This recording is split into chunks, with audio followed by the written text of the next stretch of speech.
Welcome to Richland, New Jersey, the home of the Richland Rowdies and the home of St. Augustine Prep Sports. Tonight, as we always do here in Paul Rodeo Gymnasium, we bring you high school basketball as the St. Augustine Hermits are hosting the Red Hawks of Atlantic County Institute of Technology, otherwise known as ACIT. The two teams coming in, as you can see right there, with different records. St. Augustine is 17-4, and the ACIT squad at 8-13. Fred Melendez along with Dave Catalana. Tonight's a little special because tonight is the night of all nights, if you will.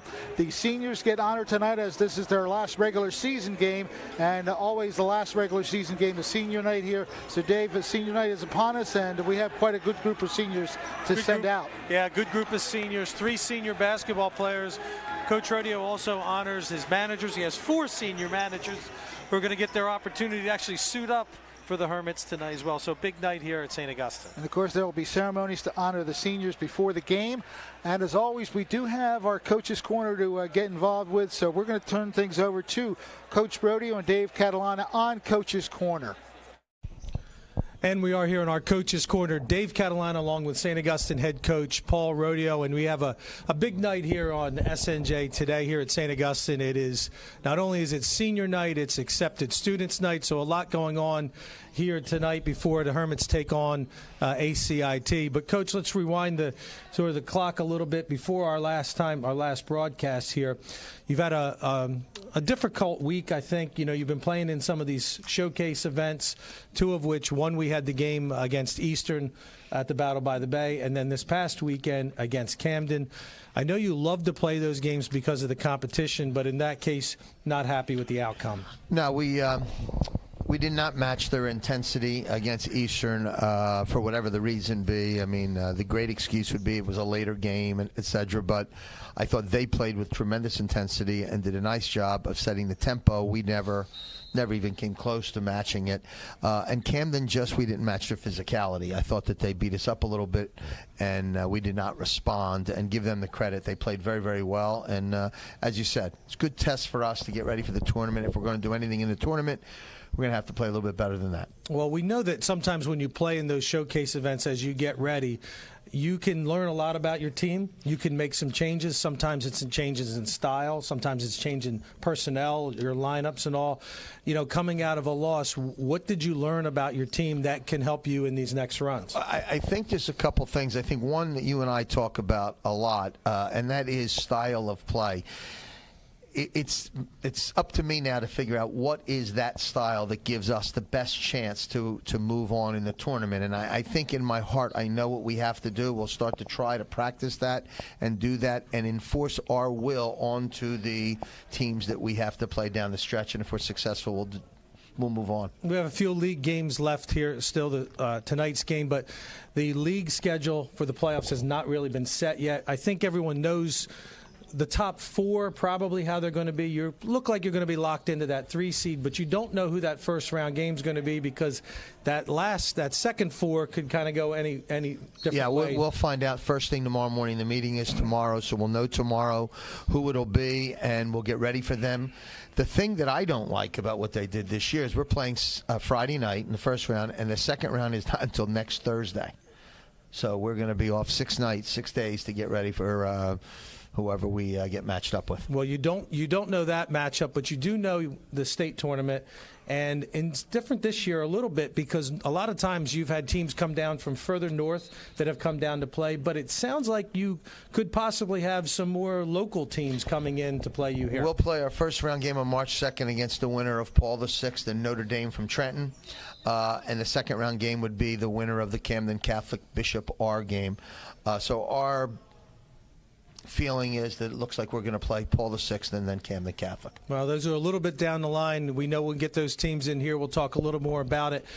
Tonight's a special night, though. I know a lot of teams do senior night. You've been doing it really for as long as I can remember. Sort of honor your seniors. You've taken it a little bit different, and you've also have your managers that are involved in this, and you bring the parents and all of that. Tell me a little bit about how that started with senior night. Well, it's been so long now that I don't even remember when I did. It was about 30-some years ago that we started doing it, and I tried to figure out a way to honor our kids that really the way I did it was the kids who didn't get a chance to play that much. And we just set it up that we would start them on senior night, of which, we've done for years and years, and it's evolved into their parents getting involved and coming down, doing a little bit more. So I think our senior night's a little bit more special than some of the others are, and I think we do a great job with it. And as you said, it's our acceptance students night, so a lot of the new kids will be here to kind of witness what it's like. So 3 senior basketball players, 4 senior managers. The 4 senior managers are dressing. They are dressing and hopefully can get in the game. Yeah. We'll see. Accepted Students Night is also the 8th graders that Yes. are going to be here at St. Augustine Yes. next year. Yes. 100 and so of them are going to be here to sort of experience what St. Augustine's going to be like. That's a great tradition that's just started a few years ago. Talk about that. No question. I think it's the attempt of the school to let them get a little feel of what it's like walking the halls here, being involved. They're right now, as we're speaking, having dinner, and then they'll come and sit in the Richland Rowdy section and get a real feel of what the gym is like, and to get turned on to St. Augustine athletics. Well, I know there's a lot of kids that are in that group that would like to play basketball here. Yes. There was also they're here for a lot of different things, a lot of different sports. We want to bring in one of our guests here tonight, as we like to have Coach Pete Lancetta, the coach of our football team here at St. Augustine. And Coach, your first year here at St. Augustine, and a little bit different from you coming from Hamilton, but what has this atmosphere been like for you in this first year? Well, first off, it's nice. Thanks for having me tonight. But everybody's been great. They really have. The school, the administrators, the other coaches. Coach Rodeo here has been great to me, and that's certainly helped to make the transition, go relatively smoothly. But I'm not going to lie. Being anywhere for over 25 years, as I was at Hamilton, change is tough, and so that, coupled with the fact that we didn't get it going until June, was tough. I'm just kind of now starting to get comfortable with things, to be honest with you. But I thought, all in all, the way things went down, the kids never stopped battling, during the season. We won a few, we lost. It was kind of going back and forth, and then we managed at the end. They still hung in there, and we played an undefeated Vineland team, defeated them, and ended up, getting a share of the division title, which was nice. And then, we qualified and for the playoffs and had to go right up against Bergen, who ended up winning the whole thing and was ranked 22nd in the whole country. But we had them tie there in the third quarter, 20, whatever the score was, 21-21. And I don't think anybody really thought we'd be in that situation at that time, myself included, to be honest. I'm not going to lie. But that just showed me that the kids really hung in there and fought hard, and I think we just kind of ran out of steam at that point. But it's great. We got a great young group coming back, and this class is certainly very important for us, this incoming freshman class. I think, as you've seen in the last 4 and 5, 6 years, our football program has now become one of the teams to beat in South Jersey, and I'm glad to see Coach in here because he's done it. I've kind of, stood back and just watched. I don't know enough about football and what's happening, but I do know one thing.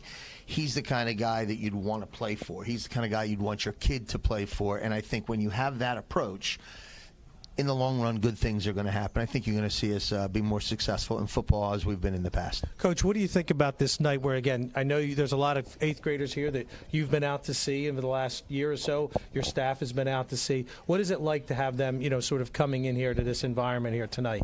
Well, it's great. Anytime, first off, the kids do shadow days, and I haven't spoken to a young man yet that said, I didn't like the visit. They're just beaming when they come here, and to be a part of an athletic event such as a basketball game just enhances the whole atmosphere, the whole environment, so that's great.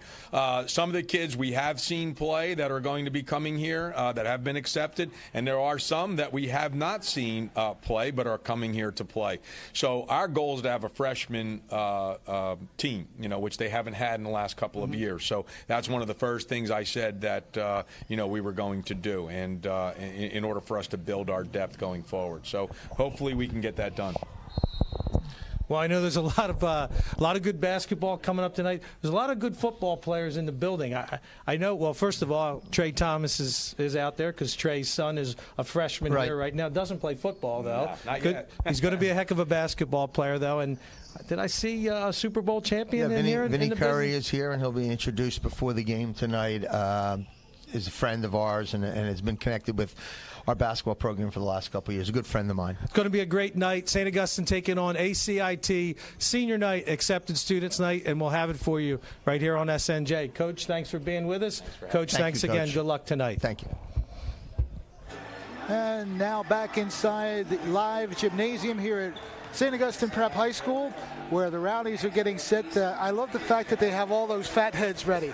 Yeah, some of the Rowdies are here, and you're going to see that section fill up here shortly when these accepted students, the 8th graders who are going to be here as freshmen next year, they're all getting fed right now. They're in the cafeteria, but they'll all be here in a minute and going to soak up this environment and this senior night activity. So this is like one bridge crossing and another one being built. The seniors, of course, being honored at the beginning of this game, and then the welcoming in of the next class.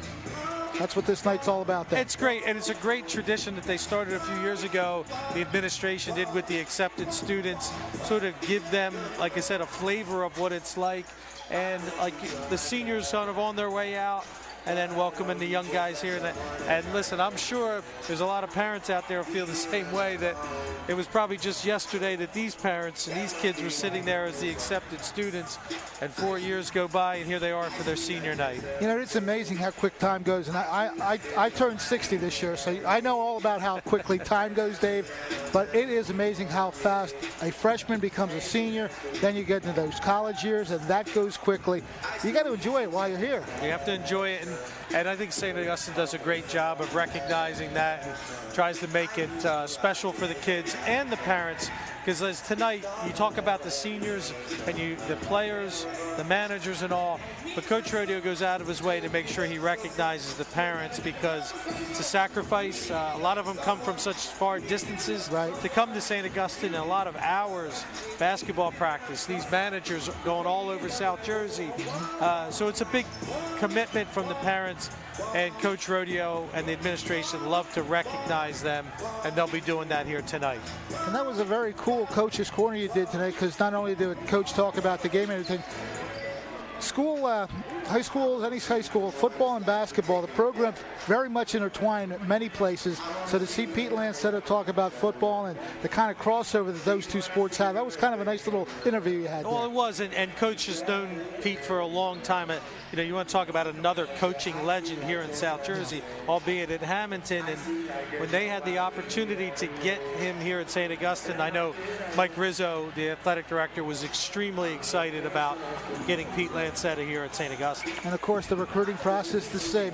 You welcome him from anywhere. Yeah, it's difficult. You know, you don't have a sending district, so you have to go out and find those kids that want to be here, the parents that want their children to be here, and such a great environment, great institution, education-wise, second to none. So it's a great thing, and the sports are just another part of it. Absolutely. That the kids like to be involved with. So now, tonight's game is brought to you by Toyota of Vineland, as the St. Augustine Hermits make an appearance on the court, still in the warm-up phases.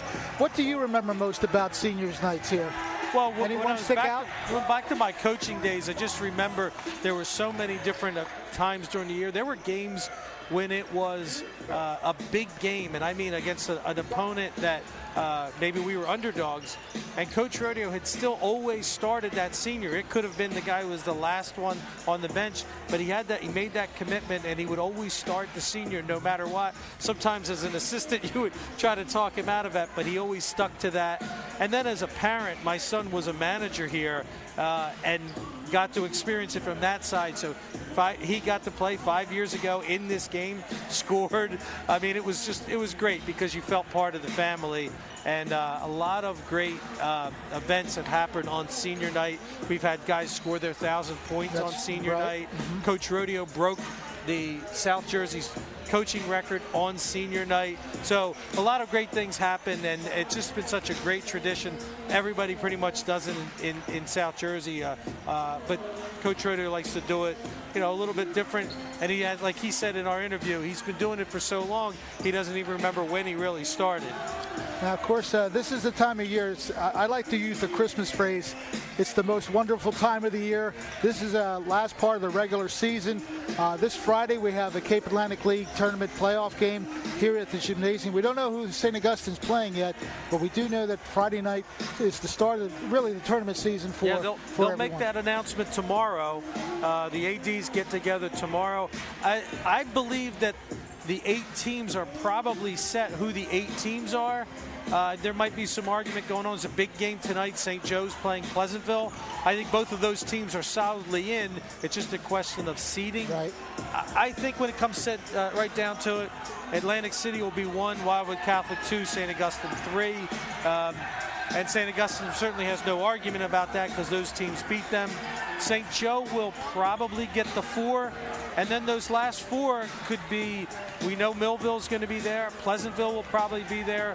Holy Spirit, who will win their division, and Ocean City will probably be the other 4. And St. Augustine really could play any one of those 4 depending on how the seedings come out. And once they play their first round game, assuming victory, the rest of their tournament probably on the road if the seedings hold up? Yeah, the seedings will hold up. The next round will go at Apsagami, neutral site, and that will, if that holds true, they'll be playing Wildwood Catholic, one of the teams that beat them. And then you'll be looking at next Saturday, or that Saturday after that, possibly at Stockton, would be the Cape Atlantic Championship. And remember, this St. Augustine team is the 3-time defending league champion. So even though they're the 3rd seed, they don't want to relinquish that crown. But once you get it, you don't want to really, especially if you won it 3 straight times, and everybody else looking to knock off the king, right? That's right. They want to beat Paul Rodeo's team after all the years that, of course, the great excellence of basketball here at St. Augustine. So anytime you beat a St. Augustine team, you got to consider it a big accomplishment. Well, you're always going to, again, like you said, until they knock you off, you're still the champ. But St. Augustine has beaten Atlantic City already once this year, lost to them earlier, and they played a tough game down at Wildwood Catholic. So, listen, at a neutral site, who knows? But got to get there past the first game, and that heart of a champion, as you talk about. Sometimes it's when you're the champ, you got to knock them out, and St. Augustine comes in as that champ. And of course, they have that mystique that they can come on the court and do their game. But we all know that their game is a certain way. They like to fast break. They like to play defense and generate offense off of defense. So teams knowing that, they have to guard against that. Sometimes it's not that easy to do that. It's always, you can know what's coming, but it's all about the execution. The Rowdies, of course, are loaded up. As we mentioned, they all have filled up the bleachers as we speak, and they're going to be cheering it up all night long. Senior night, a very special night here, and you just wonder who's going to step up on the seniors to create that lifelong memory tonight. Well, you have 3 seniors. We've talked about Marlon Hargis all season long. I mean, he's obviously the catalyst, not only tonight, but every night. Travis Stoll, who's been a starter for 2 years, and a guy that's gotten a lot of accolades as well. And then you get someone, Dan Inocenzo, who's the 3rd senior, been in the program for 4 years. He's going to get his chance to start tonight as well. And you love to see that for a kid who's paid his dues and has been here for 4 years, playing freshman, playing JV, and now up with the varsity. Somebody like that. I know the offense is going to run the way Coach Rodeo wants it to design, not specifically get Dan points or anything, but are they going to try to feed him a couple shots? I'm sure that they're going to do that. And then when you get, if the senior managers get their opportunity, which they normally do, it's always going to be that everybody's going to try to get them a bucket as well. Of course, now we mentioned the Cape Atlantic League tournament that's coming up starting this Friday. Then the big show, the sectional tournament, the Non-public A is Non-public A. I'm so used to parochial. I don't care what year it is. I want to say parochial playoffs, but the non-public A's, and there you see the list of teams that are involved. Number 1 seed, and that's nothing unusual as well. St. Augustine, over the years, has seen that top spot, but they're getting a bye in the first round. Do we know much about those two teams? We do. And a lot of times when we talk to Coach Rodeo about this, you get some of the teams that are considered South Jersey but maybe making a trek down. If Paul VI, as the home team, gets the win against Notre Dame, a team that St. Augustine's played here in the playoffs, Paul VI would advance. So again, more of a local team that you'd play against.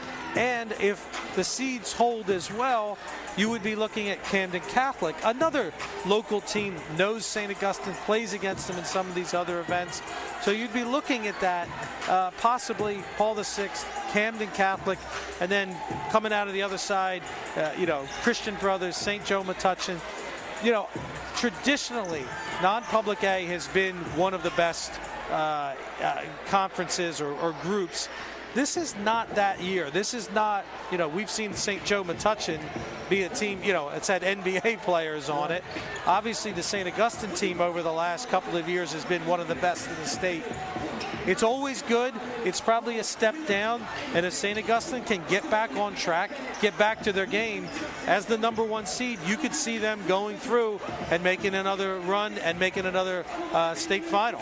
And of course, you use tonight as a stepping stone. Then you have the Cape Atlantic League. I guess Paul's looking for just some good quality runs of their offense, good quality defense, and I guess we can call St. Augustine basketball. Yeah, because what's going to happen is not a lot of major changes. He's not going in, and even with the loss last week, he was very disappointed about the way his team played against Eastern and very disappointed about the way they played against Camden. But you don't scrap everything that you do because of that. You fine-tune, you maybe make a small adjustment lineup-wise, maybe make some other changes, but the bottom line is you're going to come right out and you're going to do what you do. And that really brings us to what we need to do tonight. The keys of the game, as brought to us by our favorite sponsor, Toyota of Vineland. The keys of the game are, number 1 is just to get back on track. You have to get by the losses from last weekend, the Camden loss, get back on track, get ready for that run that starts on Friday in the Cape Atlantic. Second thing, this is about the seniors tonight. It's about the 3 players. It's about their friends they're the managers on the team. It's about those guys, and it's about that group of incoming freshmen. The kids are going to be here next year. Show them what it's about to be at St. Augustine, and I think that's what it's all about tonight. There's a ball game to be played, but tonight it's a little more about the Hermit family. It's more like we mentioned the word heritage. The seniors that carried through the last 4 years and the ones that are coming in to keep the tradition going. And this has been a great tradition. I've certainly enjoyed my part in it. Of course, you give me a microphone at a game and I'm there. That's my tagline. But the atmosphere here is always great. The music is pumping as it always is. Will Morris will get us all pumped up with the introductions. The seniors will be introduced. And, of course, the Rowdies will do their thing. I was concerned when it was a little empty before, but it's stacked up pretty well now. So I feel a little more at home right now, seeing that many Rowdies. Yeah, we knew that was going to be filled up, and we also, you get this other section that's filled up, that's filling up behind us to the left here. This is the group of incoming parents. A lot of them, this is their really first experience at St. Augustine. So they're all coming in a little wide-eyed themselves as they walk into this atmosphere. Of course, we again acknowledge the fact that Toyota of Vineland brings us these basketball games. Without them, we probably would not be here. So we appreciate their sponsorship, not only this year, but throughout the years. Thank you very much, Toyota of Vineland. You are watching us on Facebook Live and YouTube Live. We've been on these 2 channels pretty much throughout the season, and we hope that you have enjoyed what we provided so far. We have another game for you tonight, and as we mentioned, Friday night we'll be right back in this gymnasium for the start of the Cape Atlantic League tournament. So once again, just looking to see what St. Augustine cooks up, and again, just running their style of play, offensively and defensively. I think that's going to be what we're going to see most of all. Yeah, they're pushing the basketball under control. We saw that in the game against Vineland. They got back to running their secondary break. I think there was a concerted effort to do that. They like to run patterns, but they certainly like the up and down pace. against a team like Camden, they got into an up and down pace, and as Coach said, they couldn't match the physicality of a team like Camden. When they get to the non-public A tournament, you're not going to face a team like that, but that doesn't change the way St. Augustine wants to play, up and down, press a little bit, actually press a lot, and want to push the ball. And at the end of the day, you want to get your guys going. You want to get Marlon Hargis back on track. We certainly have to congratulate Marlon on his 1,000th point, the 22nd player, St. Augustine history, to get that milestone. And it's a great milestone that he achieved against Bridgeton. Really proud of that young man and that accomplishment. And those 22 players create a Hall of Fame all in their own, don't they? Some of those names on that list are tremendous, starting with Dave Orlandini. We have, see some of the ones I remember, Brendan Fagan and Jason and Jeff Yoder. And I certainly remember the last couple, Justin Mutz, Saeed Nelson, what a player, and Isaiah Moore. Those guys just lit it up.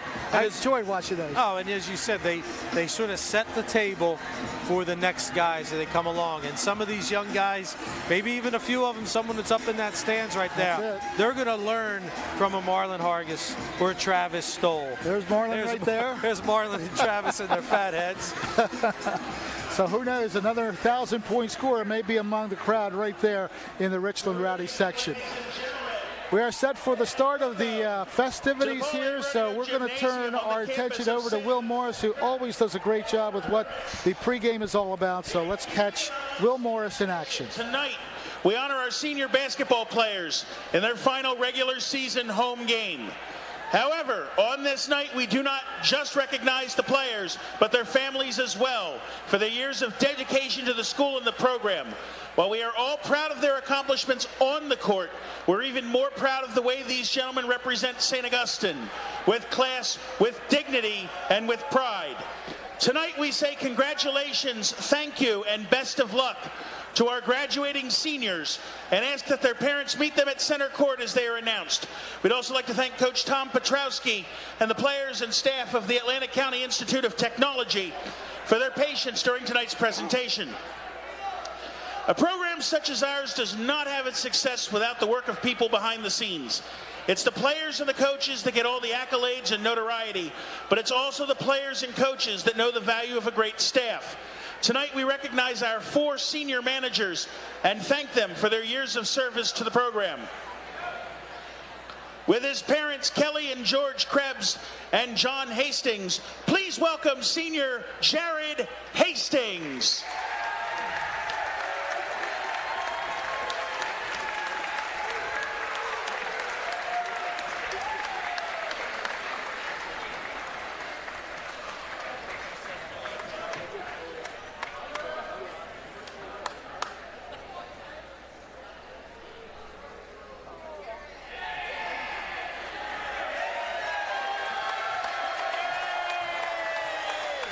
With his parents, Diane and Tony, please welcome senior Anthony Biaggi.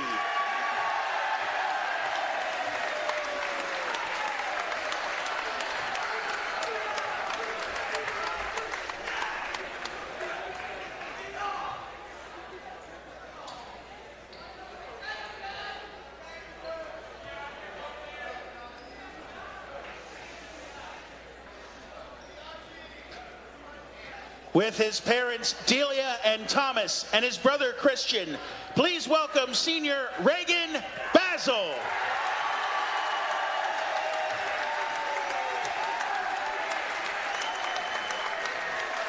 Well, the smile on that man's face tells you everything you need to know. He is beaming right now, and so is his mom.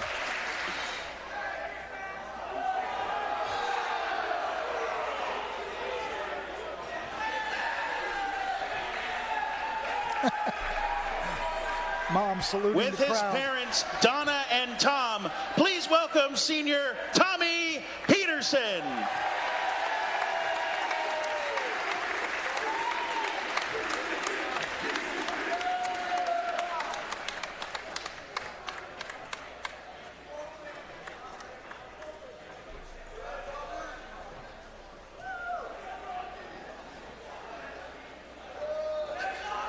Now for our senior basketball players.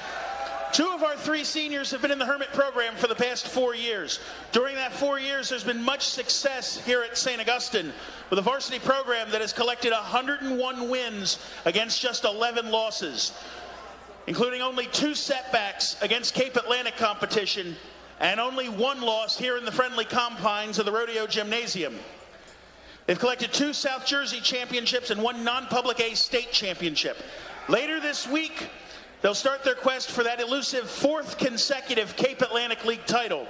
Along the way, they've been part of Coach Rodeo's historic 900th and 901st win, making him 2nd all-time in New Jersey state history. Our first senior has progressed his way up through the ranks, being part of a successful freshman team and a junior varsity team in his first 3 years, has now gotten his shot with the varsity in this, his senior campaign. Throughout his career, he's always been a great teammate and loyal to the program. Along with his parents, Susan and Michael Innocenzo, please welcome senior Dan Innocenzo.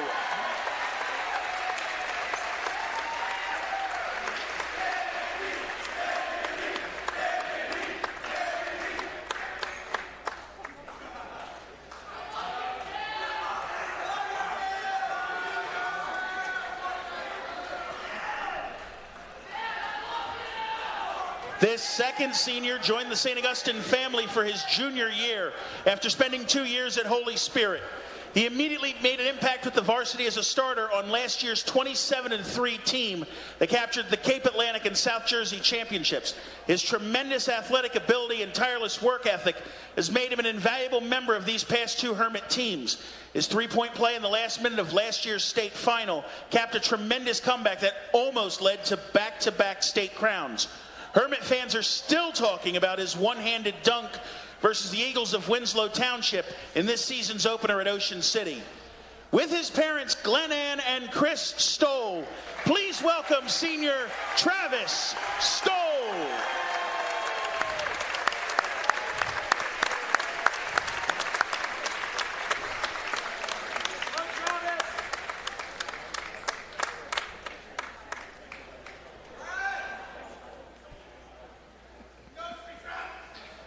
This final senior started his career on the junior varsity team, then made his way onto a very talented varsity lineup as a sophomore. A starter on that team that went 30-2, won both the Cape Atlantic and non-public A state championships. That team is arguably one of the greatest teams in St. Augustine history. His role increased the following year as that team tried to repeat, and his scoring and rebounding increased and became one of the best juniors in South Jersey. As he entered his senior year, his role increased again as the unquestioned leader of this year's team. No matter what this team needed, scoring, rebounding, defense, he steps up. Leading this year's team in scoring at 19.3 points per game, he achieved the great individual milestone of 1,000 career points with a layup against Bridgeton last Thursday night, becoming the 22nd player in St. Augustine history to do so. He will undoubtedly continue his basketball career next year at one of the several Division I schools that have offered him a scholarship. But before that, he will try to lead his Hermits to their 4th consecutive league title and 3rd straight South Jersey title. Along with his parents, Ray and Jessica Faison, and his sister, Rihanna, please welcome senior Marlon Hargis.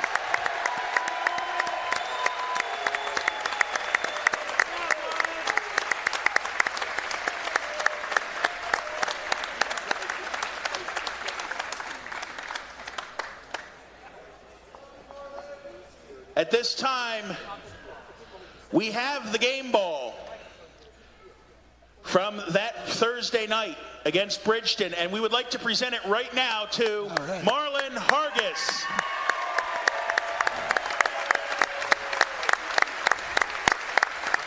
That's a special young man there in that 1,000 points. What a great kid. We interviewed him here.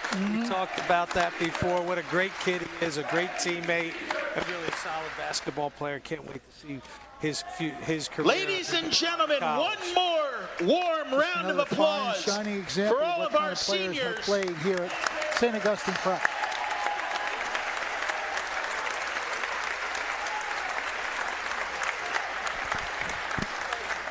Another job well done by Will Morris, taking the festivities. He's the PA man extraordinaire. Ladies and gentlemen, once again, good evening and welcome to the Paul A. Rodeo Gymnasium on the campus of St. Augustine Prep, the home of the Hermits. As members of the Cape Atlantic League and the NJSIAA, we adhere to the rules and bylaws of both organizations. There'll be no tolerance for negative statements or actions between opposing players, coaches, and fans. This includes taunting, baiting, berating opponents, trash talking, or actions which ridicule or cause embarrassment to them. Any verbal, written, or physical conduct related to race, gender, ethnicity, disability, sexual orientation, or religion shall not be tolerated. Will subject the violator to ejection, may result in penalties being assessed against your team. If such comments are heard, a penalty will be assessed immediately. The officials have been instructed not to issue warnings. Thank you in advance for your cooperation.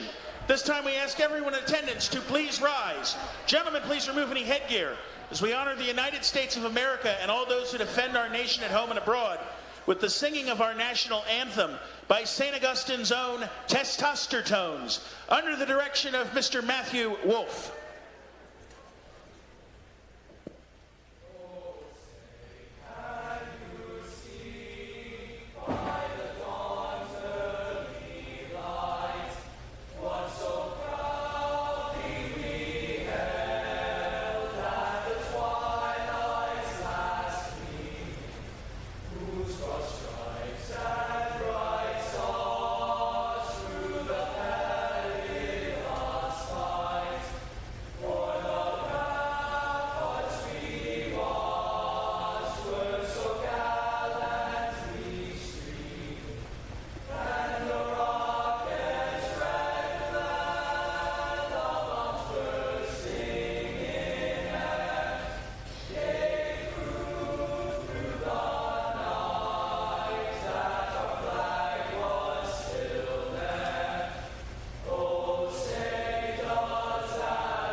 Tonight, the Cape Atlantic League proudly presents this American Conference game between the Red Hawks of the Atlantic County Institute of Technology and the Hermits of St. Augustine Prep. Now for tonight's starting lineups. First, wearing the visiting gold jerseys, please welcome the Red Hawks of ACIT. Starting at guard, a 5'10" sophomore, number 1, James Waugh. Starting at guard, a 6' senior, number 3, Jameer Williams. Starting at guard, a 5'9" senior, number 11, Ion McKinley. Starting at forward, a 6'3" junior, number 22, Jared Armitage. And starting at center, a 6'4" senior, number 0, Javon Royster. The head coach of the Red Hawks in his 5th season is Mr. Tom Petrowski. Ladies and gentlemen, the Red Hawks of ACIT.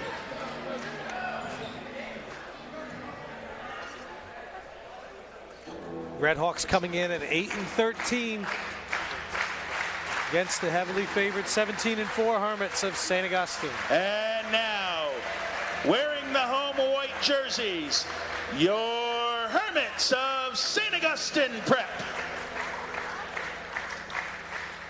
Starting at guard, a 5'8" junior, number 3, Jordan Kendrick. Starting at guard, a 5'11" senior, number 13, Dan Inocenzo. Starting at forward, a 6'7" senior, number 20, Marlon Hargis.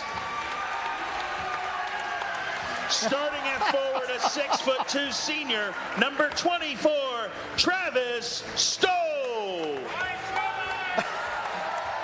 And starting at center, a 6'5" junior, number 25, Charles Solomon. Welcome to choreography night here at Richland. I love the shimmy that Hargis just put out there.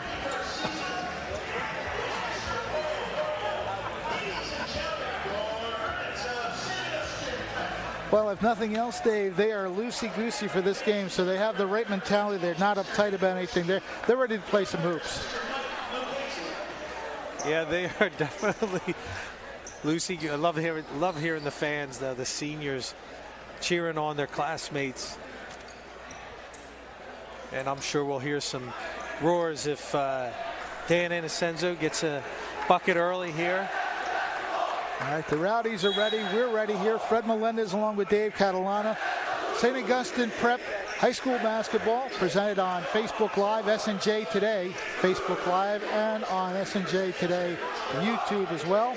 The opening tap being handled, and we are underway. The opening tap comes to the Redhawks, looking to go right to the basket, and the first shot rolls around and in. That is Ion McKinley with the game's first hoop. So St. Augustine with its first possession, now swing it all the way around the perimeter. Kendrick will pull it out, calls out the play. Redhawks in a zone defense, going to force the Hermits to work the perimeter. Now they go inside to Solomon and kick out. And here's a chance, and it is off the rim. Rebounded loose. Hargis puts it up and in. Loose ball there. Marlon Hargis picks it up, gets the first two for the Hermits to tie it up. Into the front court come the Redhawks, nearly stolen by Stoll. Good save as McKinley has the dribble, dishes it, and it right through the hands of Jameer Williams. Well, such a long layoff the beginning of that game with all the festivities, sometimes a little jitteries for the guys to get ready to play. All tied up at 2 as we're 1 minute into this one. Jordan Kendrick brings the ball across the timeline. Right to the post. Hargis with a turnaround shot and in. Nice job there. Nice little wrinkle against the zone. Set the down screen for Marlon Hargis. He pops up in the middle of the floor. The ball in the hands of James Wall. Passed across to Armitage. Little jumper from the left side. Nice switch touch by number 3, Jameer Williams. Jameer Williams, senior for the Redhawks, knocks that one down. And here back come the Hermits. And now a steal quickly up court. That is McKinley popping from long range 3 and a swish. Wow. The layoff didn't seem to bother Ion McKinley. That was NBA range 3 right there. 7-4, 6:15 to go in the opening quarter. The Redhawks with the advantage. Kendrick thought about a 3. Good job by the Redhawks on defense. Long way from Marlon. Rebound knocked out of bounds by Stoll, so the Redhawks will keep it. Good job so far by ACIT on their defense. They're packed in. Going to force the Hermits to shoot the ball from the outside. Pressure now from St. Augustine, little zone press. They do get it across the timeline, and a double team pressure stolen by Travis Stoll. Loses the ball, but a great recovery. Not enough for the shot, however. Rebound taken down by Williams. Long range pass down court shot missed, and the rebound now by Stoll. Stoll being guarded tightly by McKinley. And as Zenzo swings it across, Hargis to Stoll. Again, good perimeter work. Just keep the ball moving. Kendrick has an open shot off the rim. Rebound nicely by Hargis. Turnaround shot a little too strong. Another chance by Solomon doesn't go. So a couple of opportunities, no basket. And back come the Redhawks. Pop shot off the front rim. Solomon clears the board for the Hermits. Just over 5 minutes to go in this first quarter. Stoll. I don't know if that was meant to be a pass, but it wound up with Hargis, and he draws the foul. Yeah, Travis Stoll saw Marlon coming down. Marlon pointing up, looking for the alley-oop there, and Marlon Hargis gets fouled on the layup. So I like the idea for St. Augustine to attack against the zone. They've struggled this year against zone defenses, so to see it tonight and to work their offense, a couple little wrinkles we've seen different from St. Augustine. We want to see them do a better job of attacking the zone. We talked about it at the game against Eastern, how Eastern slowed them down, and maybe they can get back into their rhythm tonight against this zone of ACIT. Vargas goes 1 for 2, making the second shot. 4:54 left in the opening quarter. It's 7-5 for ACIT. They get it across.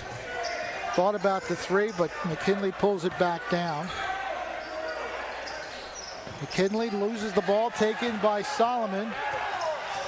Trying to get up court quickly, and we're going to travel or double dribble. Solomon was between taking that himself, and we've seen Charles handle the ball. He can do it well. We saw him that little bit of indecision there as he went to pull up and go to the pass. He turns it over. Referee tonight is Ed Gorski. Our umpire is Mike Lucchese.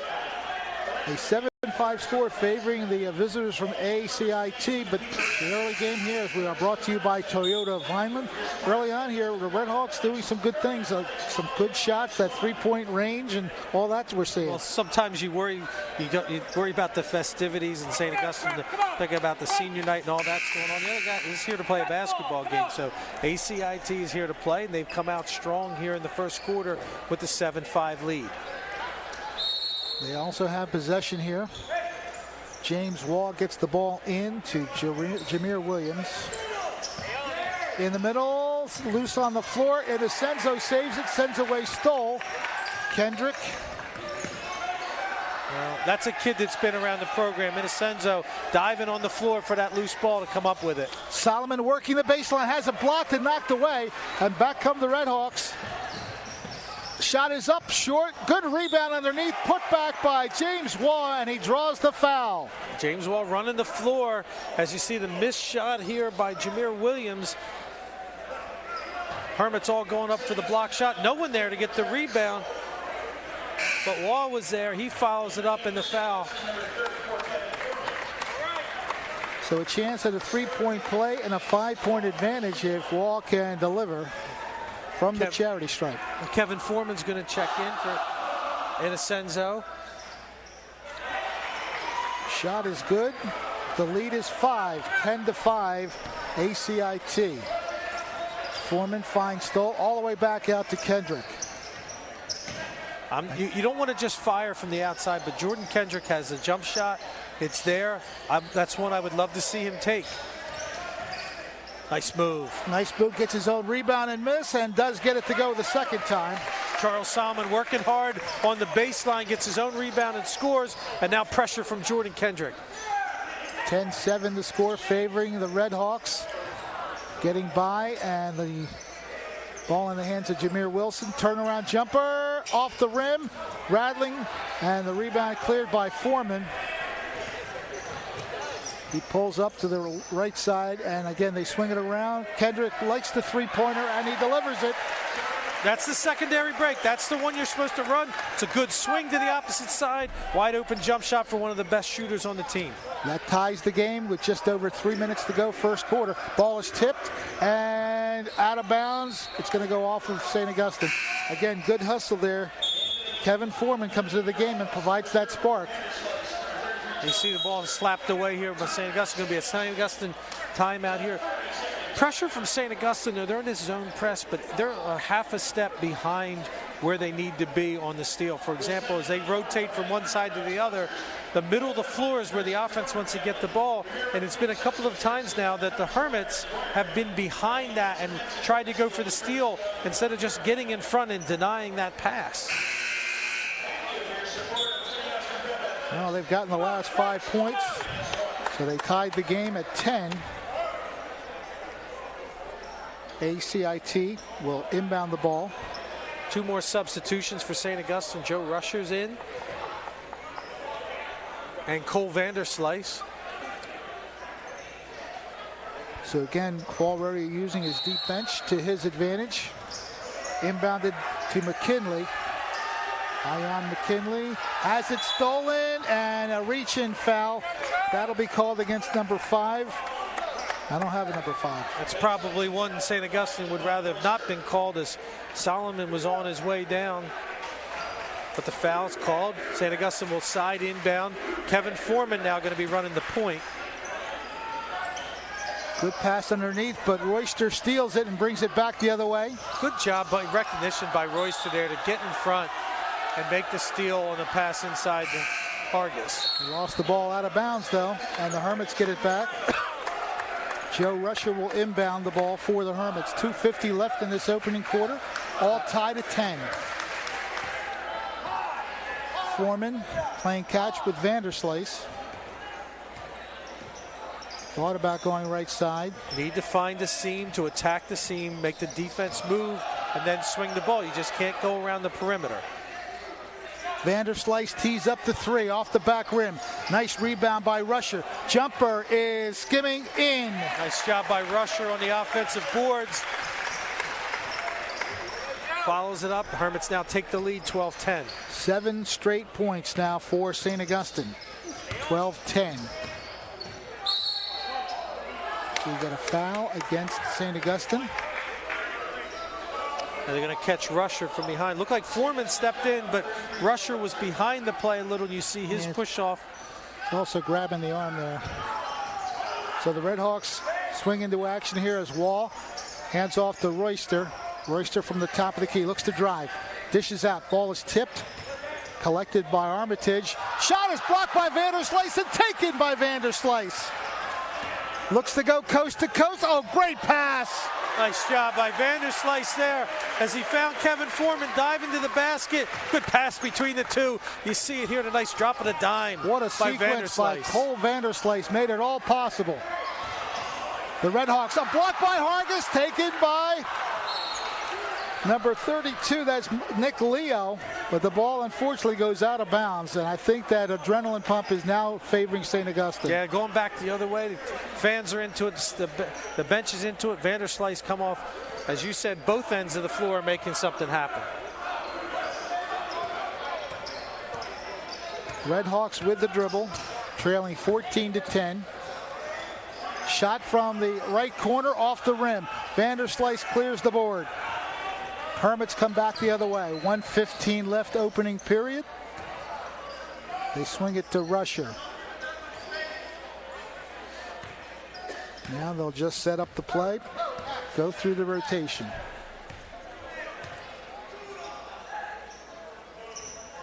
Rusher looks, passes right side. Vanderslice tees up the tray, off the rim.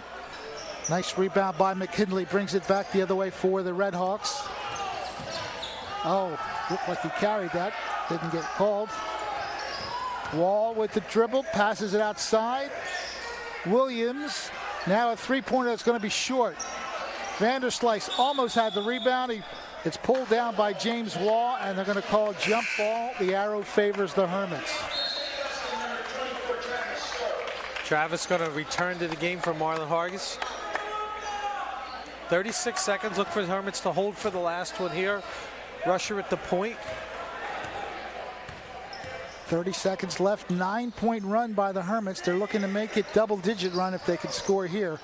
Vanderslice goes back out to Stoll, and Rusher can't collect that one. Not a lot of pressure there to hold. If you were going to hold for one, you could have just waited on the perimeter and held the ball or passed back and forth there. So the Redhawks now with a chance to cut into that 4-point deficit. Jameer Williams watched by Cole Vanderslice, double teamed by Rusher, gets the ball in. Nice move to the basket, gets the shot up, but it won't go, and Ian McKinley goes to the line. Yeah, that's the spot I talked about a little bit earlier there. Foreman a little late getting there. You know that's where the offense wants to go with the ball when the trap comes, and he got there a little late, turns into a bucket and a foul, or the foul inside. And McKinley's going to shoot in the line with 10 seconds left. Short on the first one.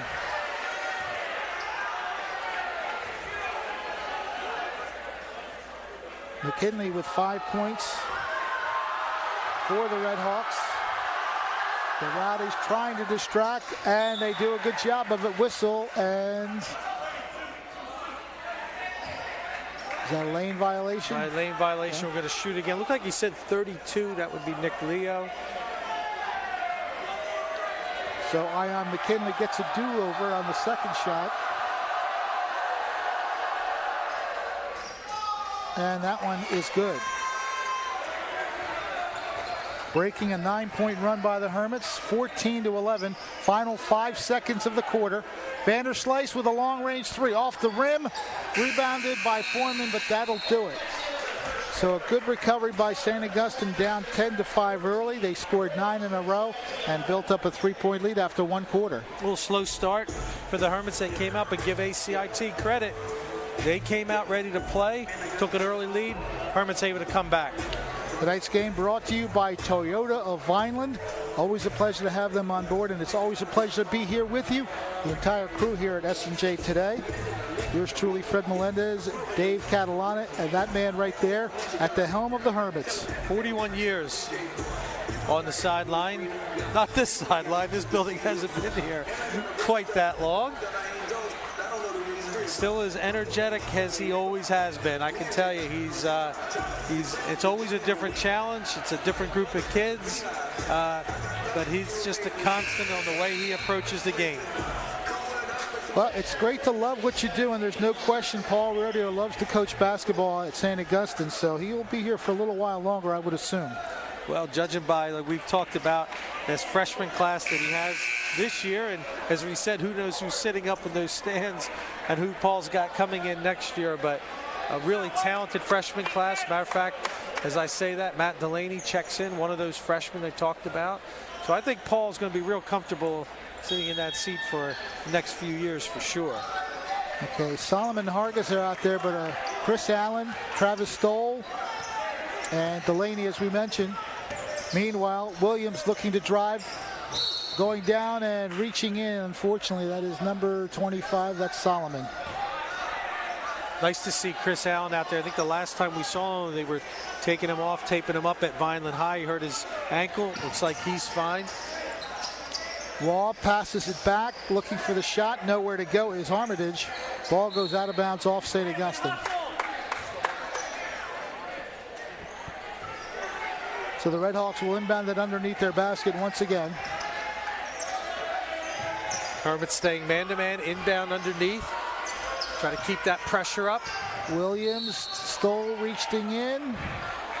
This time he's going to draw a foul. You see Travis Stoll, as he was trying to deny there, kind of reached with his offhand and got in the way and got the foul call, and that's going to be 2 on Travis. 4 team fouls on St. Augustine. Pass along the baseline. A little too hard on the shot, and Solomon pulls down his 4th rebound. Chris Allen quickly up court. Stoll. Cross. Nice save by Hargis to go sky high. Back out to Stoll. Good ball movement. Allen to Hargis. Delaney turnaround shot is blocked. Blocked underneath there by Royster. A foul on the floor.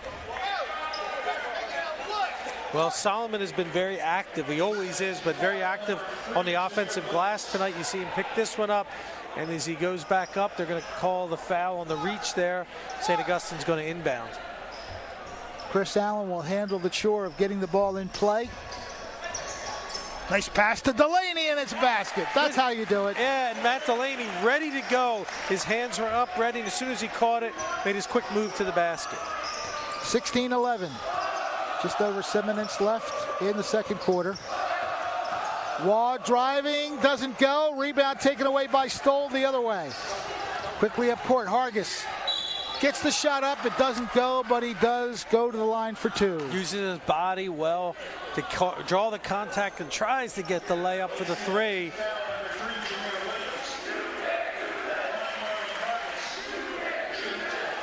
He has joined an elite group of, as we said, 21 other St. Augustine players to get to that 1,000-point plateau. And a lot of great ones have come through, and he is certainly one of them.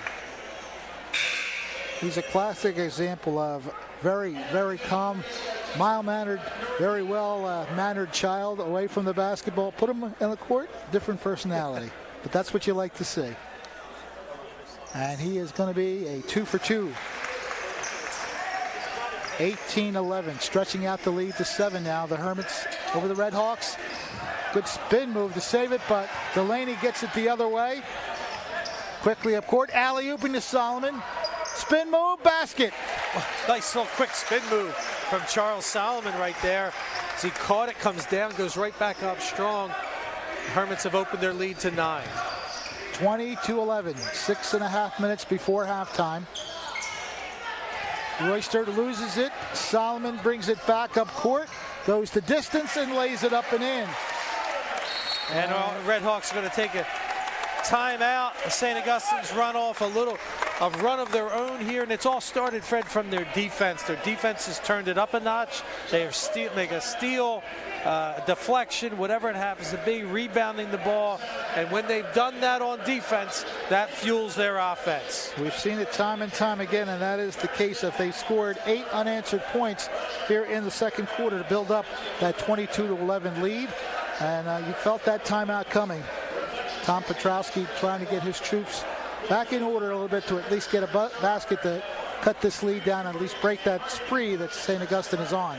We talked about St. Augustine and the depth that they have, and like we talked about at the Vineland game, you keep going to other players, and you're going to have to play hard to earn your minutes. Everybody's come off the bench. Everyone's energetic. They feel the crowd, and they're playing hard. And if you want to turn the coach's head, especially coming into this playoff run they're going to have, you want to earn your minutes, well, you better be ready to go from the minute your number's called, and you need to play hard the whole time you're out there. Chris Allen and Delaney are the two that are out there right now, and we've seen both of them make some plays. That inbounds pass that Allen found Delaney was excellent. Herman's going to sit back. I was going to say they're going to sit back in a 2-3 zone, but they decide to rush out of it. Delaney comes up with a steal. And Allen comes up with a basket. Well, you're walking the ball up if you're the point guard of ACIT, thinking you're seeing a zone. The next thing you do, the Hermits rush out, get the steal, and convert. I think that's the first time I ever see that. That's the first time I've seen it this year from these guys. Yeah. Dialing up something different did the Hermits. Ball is tipped away momentarily. Royster saves it. They go right side. And a travel violation against McKinley. 5:45 left in this opening half, 24-11. The Hermits with 10 unanswered points here in the second quarter. Allen goes to Hargis. Delaney driving baseline, dishes it out to Stoll.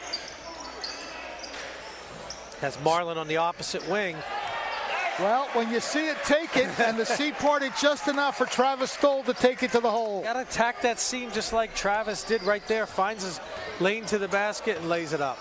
26-11, 5:15 left in the quarter. Stoll, as he's done so often, stealing, driving, and dunking.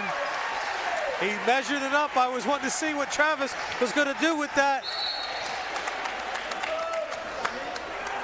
Willie mentioned it in the pregame that Travis Stoll had a dunk earlier this year, the first game of the year, that everyone's still talking about how he got up, and he got up for that dunk as well.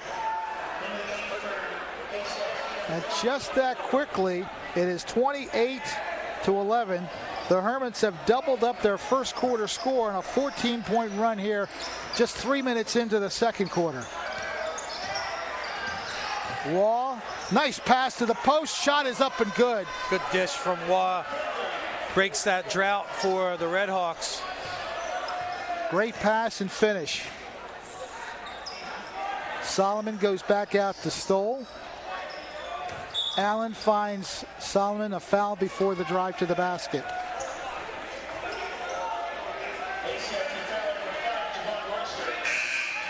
Javon Royster now picking up his third foul of the game. Good minutes there from Allen and Delaney as they're going to come out with Stoll. Foreman back, Kendrick back, Vanderslice, who had that good few minutes there in his last run. Foreman alley-ooping to Solomon, gets inside, a little too hard, gets his own rebound, and that one's too soft. The third time's the charm. I would say that Charles is padding his rebounding stats, but he's just going up strong, doesn't get it to fall, and he keeps going back. Determination from Charles Solomon. 30-13, near steal. Ball is again out of bounds off of the Red Hawks.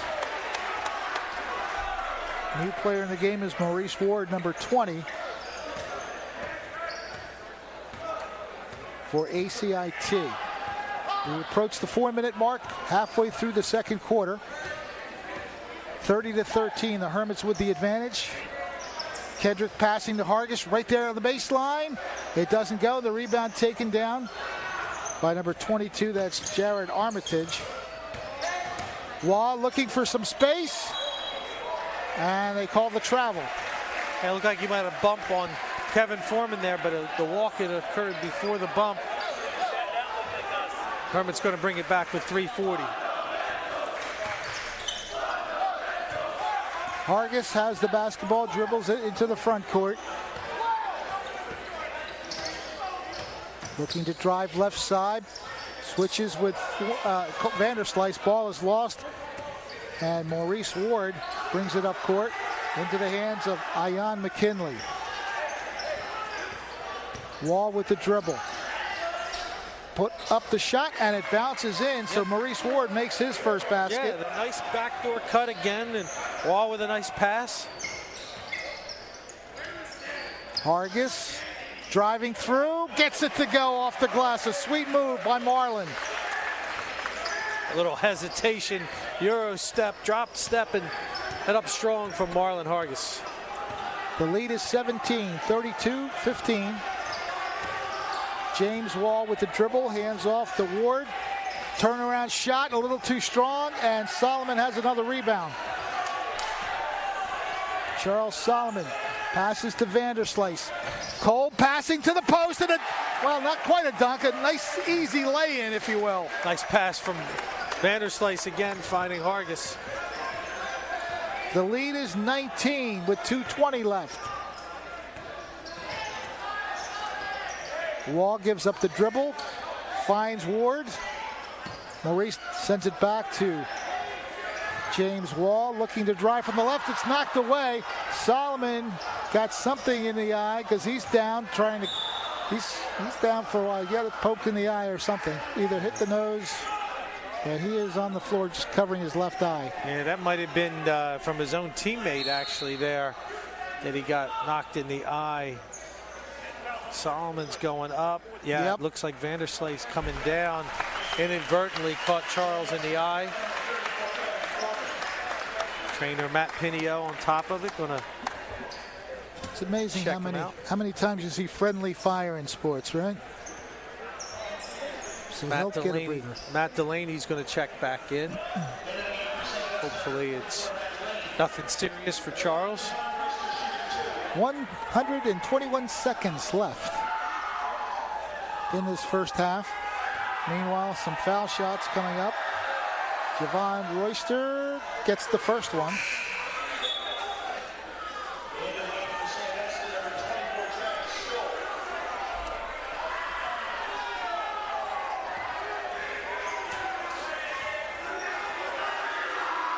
Second shot, nice twirl, nice rotation, basket. 34-17. Double up the lead. 17-point lead for St. Augustine. Oh, he carried that. I thought Kendrick carried it, but yeah. You know, the game has a way of balancing it out because the rebound goes to the Red Hawks anyway. Meanwhile, going right on up as Stoll challenges Royster. Vanderslice dishing. Kendrick has an open look, decides to dribble inside. Foreman tees up the shot, skims it off the rim. Vanderslice battling for the rebound. They call a jump ball. That's going to favor St. Augustine. nice job, Travis Stoll on the defensive end. He had that one lined up and gets the block. Let's watch it here. Perfect timing from Travis Stoll. Boom. No soup for you, to quote a famous line. So the Hermits have the possession arrow, and they will inbound it underneath their basket. Jordan Kendrick will do the honor. Delaney swings it outside. They come full circle to the right corner. Nice play by Royster, lost the ball out of bounds. Good defense. Unfortunately, ran out of real estate. 1:18 before half.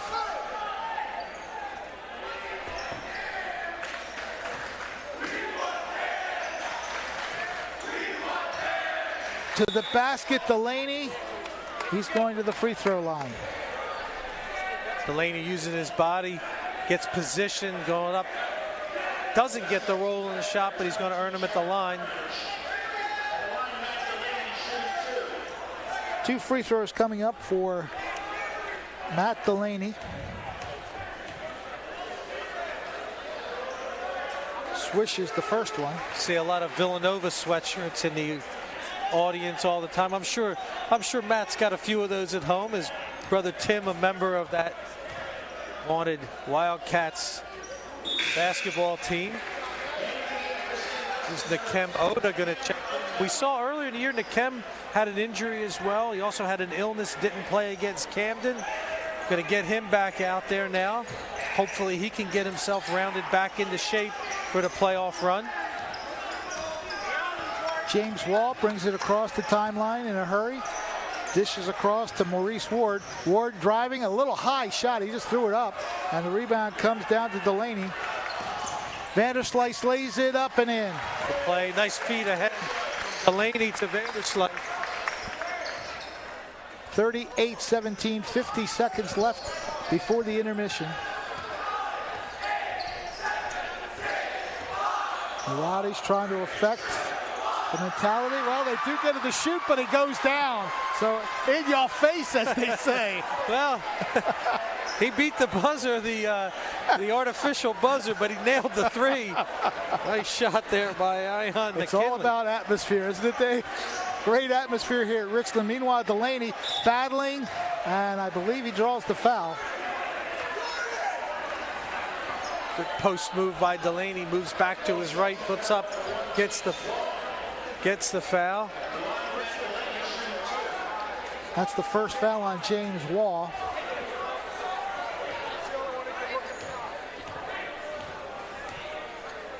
Rowdies pulled that one out a little early. Yes, they did. I don't think he thought the clock was running out. He nailed the three anyway. Yep, it's a great shot. And Delaney is 2 for 2. 20 seconds left. The lead again now doubled. 20-point lead with a 40-20 score. Once again, the Rowdies trying. Now the clock is right there, so Wall can look over to it. Yeah, this time he does. Good double team. Good pass to the post. Royster saves it, and we get what? They're going to get Delaney on a reach, I believe, on the pass. Yeah. Yes, it is. It's a 1-and-1 situation, so Javon Royster will go to the line.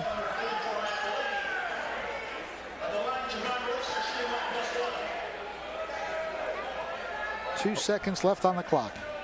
Yeah, only 2 seconds here. If you're the Hermits, you just want to box out here and cover up. If it's a miss, you don't want the opportunity of a tip in. So the idea is just to box out. Not going to do much with 2 seconds.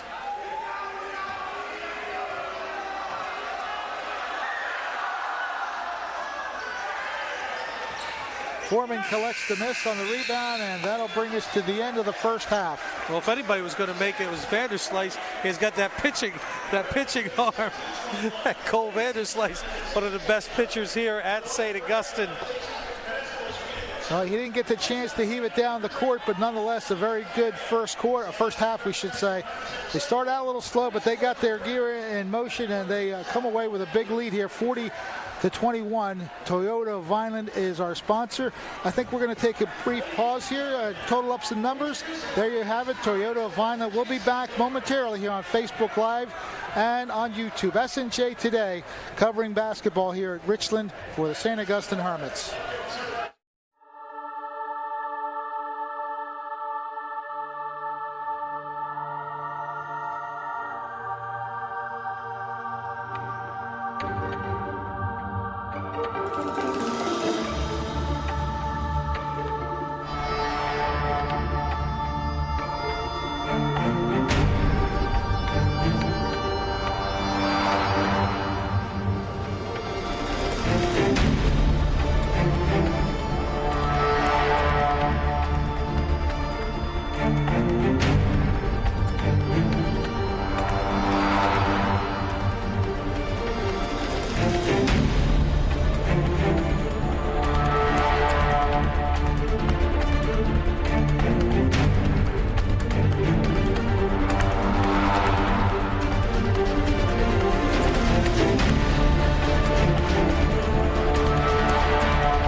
halftime where the St. Augustine Hermits lead the Red Hawks of ACIT by the score of 40-21. Fred Melendez, he's Dave Catalana. And Dave, who do we have here with us tonight? Well, since this is senior night and acceptance students night, said, well, we thought it'd be interesting to talk with one of the parents.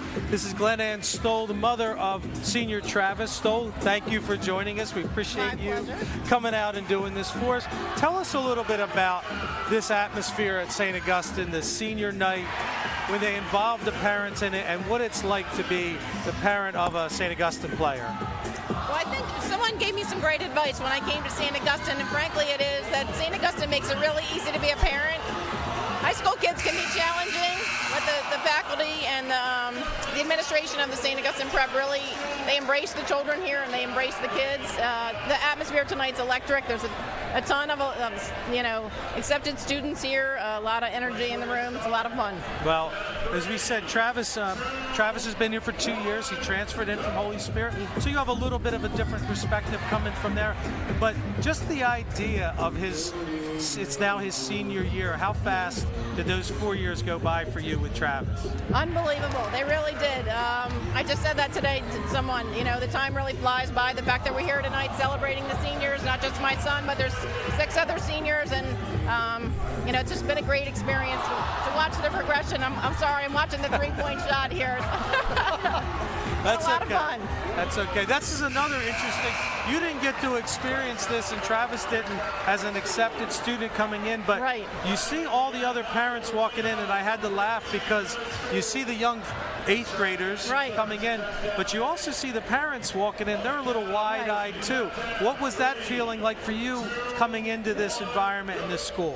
So my first experience coming in as a parent was Travis was a junior coming in, and he participated in the brotherhood ceremony as a junior with most of the freshmen. But you really felt the love in the room, and love is not too strong a word to use. There really is a great sense of family. Oh, and he makes the shot. Yes, a wild celebration at midcourt. The final shot, the buzzer beater, so to speak. That's how it feels. So that's what you feel. Really a great sense of family. Well, talk about family. Coach Rodeo has built that atmosphere see a different Paul Rodeo when you're here as a parent. Well, it's funny. I think there's the Paul Rodeo, the persona, and then there's Paul Rodeo, the gentleman and the coach. And when you get to know him personally, I mean, he's just such a genuine human being, and really fortunate, great role model. He and his coaches for my son and the rest of the kids at the school and on our team. Does Travis know yet what his plans are for next year? Does he? He doesn't. Unfortunately, he's had a great experience here academically and been accepted to a host of schools. And we're trying to identify where the best fit for him is going to be for basketball. Wow. So that's we'll great. see. Got to ask one quick question. I always ask parents this: what's it like to watch your kid play? Is there worry? Is there concern? I always like to ask the moms these questions. I'm personally not an athlete. My husband is, but I'm a competitor. So, we want to compete. That's what it comes down to. It's challenging. Last year's Cal championship, I left with black and blue hands. I was, you want to win the game. Now, when you see him do what he does, he's a great defender. He gets a lot of steals, and the dunk. How'd you feel when he dunked the ball? I was pretty proud. Pretty excited. That his experience, what is he going to take? Has he talked to you about what he feels about what he's going to take from St. Augustine?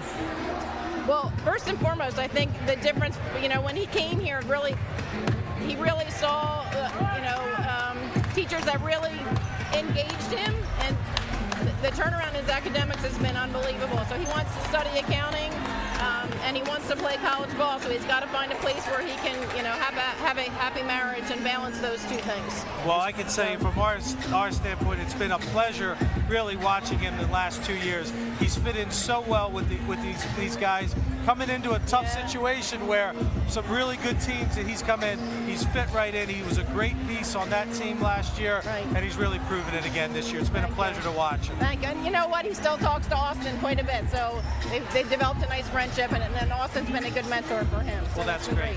Glenn Ann, thank you very much for braving us and coming out and being our halftime guest. Really appreciate it. And congratulations on senior night for Travis. Thank you.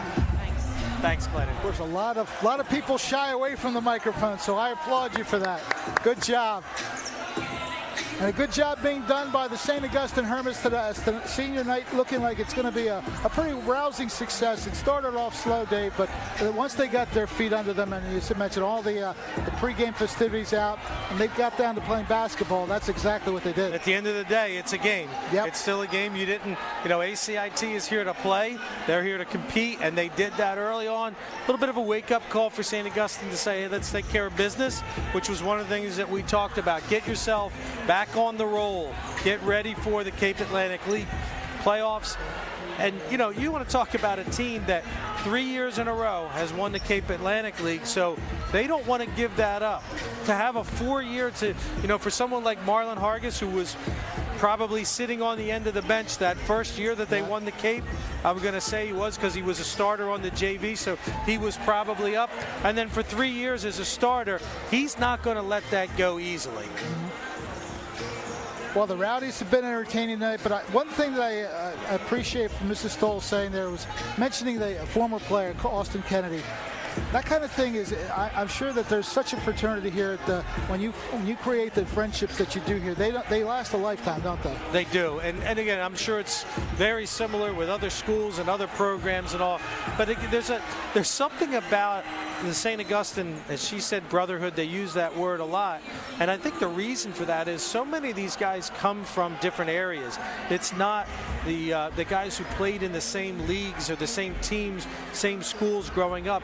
You have kids that come from all over South Jersey, and I love to say this about sometimes with some of these guys, you're coming in and every one of these guys was the #1 player on whatever school team that he was on or that AAU team, and to mesh together as a team, especially you talk about someone like Travis. For 2 years you were playing against him and now he's one of yours.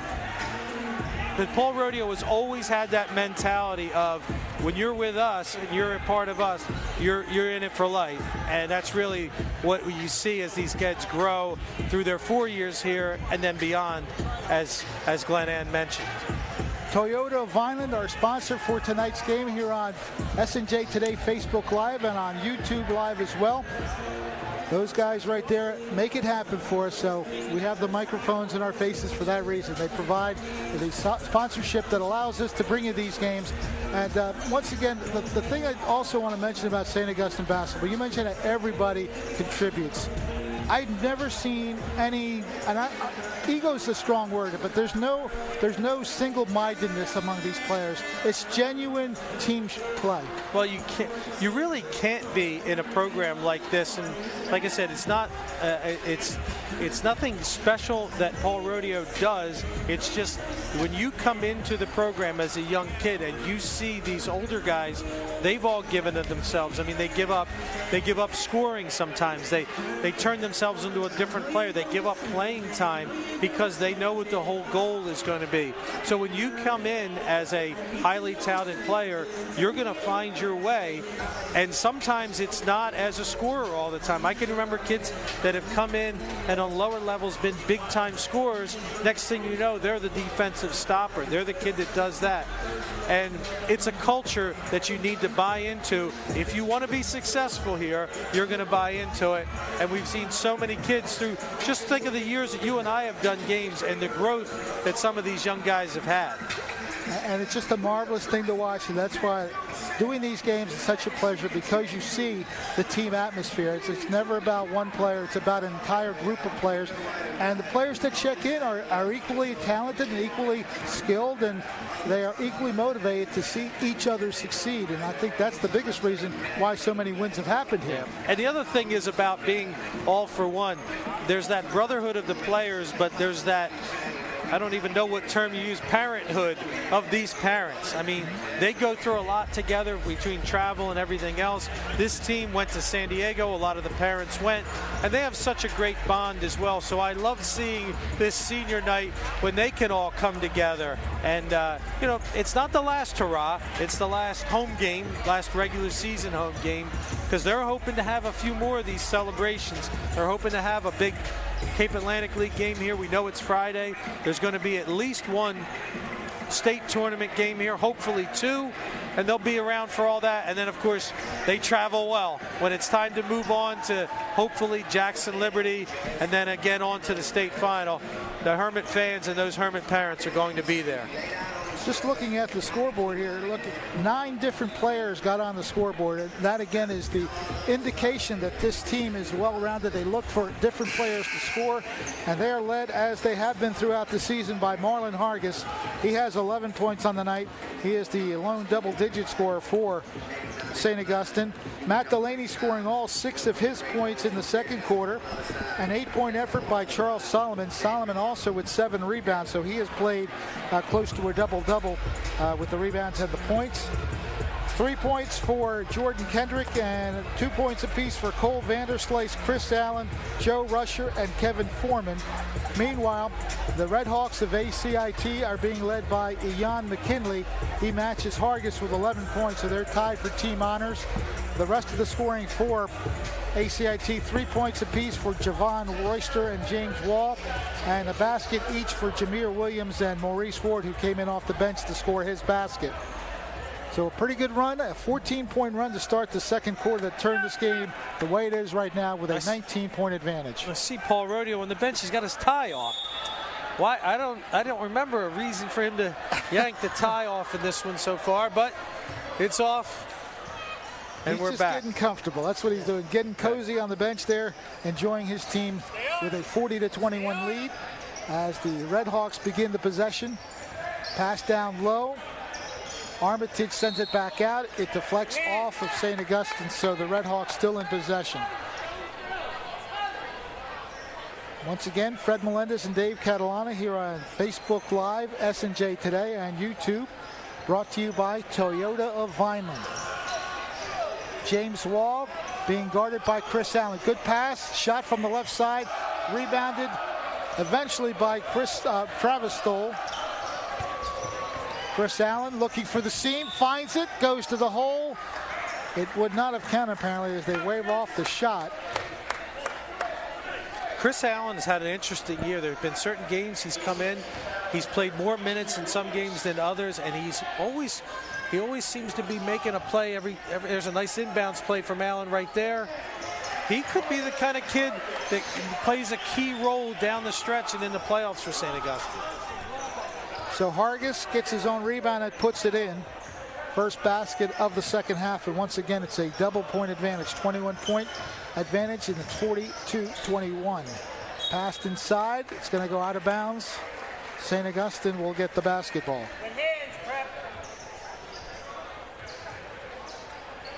Hargis now with 13 points on the night to lead all scorers. This is a big lineup for St. Augustine. Really almost three post players with Marlon Hargis out there. And look how all 3 of them are moving, giving a target for the basketball. That's got to make Paul Rodeo feel very good, the way they can just all maneuver to give the ball handler a chance to pass it somewhere. We get a whistle against Marlon Hargis. Yeah, going to call him for a little bit of a clear out as he came through. Interesting to see. We rarely see 2-man referee crews any longer. It's almost always a 3-man crew, but this is one of those nights only 2 here at St. Augustine. Javon Royster has it taken away by Solomon. Stoll gets collection of the rebound, the steal rather, but he can't get it as he's stripped. And the ball comes down to Jameer Williams. Stoll does get it back. Alley-ooping, and a dunk by Hargis. Well, Travis Stoll came down. He had his choice on which way he wanted to go, and he went to his fellow senior Marlon Hargis. Delaney now comes away with a steal. That's 3 steals for Matt Delaney. Good pass to the post, and there's Hargis. Little short, gets his own rebound, and is fouled on the way up. Good look there from Delaney as he finds Hargis, who had it. That was an easy one, and he misses it, comes off the rim, but he stayed with it, gets the foul. So Marlon will get 2 from the charity stripe. We talked about it earlier with Marlon, yet to decide where he's going to go play next year. There's some Ivy League schools that are talking to him, Patriot League schools. We know Drexel was in the house one night, one of his better games against Atlantic City. So there's a lot of schools with a lot of interest in this man. This young man's going to find himself a home next year, and some coach is going to be very happy to get him. 1-for-2 trip this time. 45-21. Wall looking for a drive through, has it knocked out of bounds by Solomon. Guess they're going to call that on Solomon. Coming on the, yep, they're going to Solomon on the block, come the backside. So Wall will go to the line, shoot a pair, misses the first one.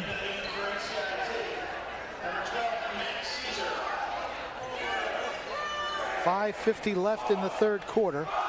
A 45-21 score favoring the home team. Second shot is good. So it's 45-22 now. The lead is 23. Solomon a little too strong. Look at that rebound battle. That's called hustle, my friends. Yep, and he's working the boards, this Charles. There Another he is again. one. And he's rewarded with the basket. I love how he carves out space for himself there. Doesn't foul, it's not an offensive foul, just finds himself a little bit of room. Double team effort. The Red Hawks managed to get it up court. McKinley looks to shoot it, skims out. Good rebound, put back is short, and Delaney will get it this time. Stoll to the post. Allen with the laying off the glass. A sweet touch. Great pass from Stoll. Nice pass from Stoll and good body control by Allen. There's a steal by Stoll. I'm going to miss saying that. It just has a rhythm to it. Along the baseline. Oh, it's knocked out of bounds by the Red Hawks, apparently.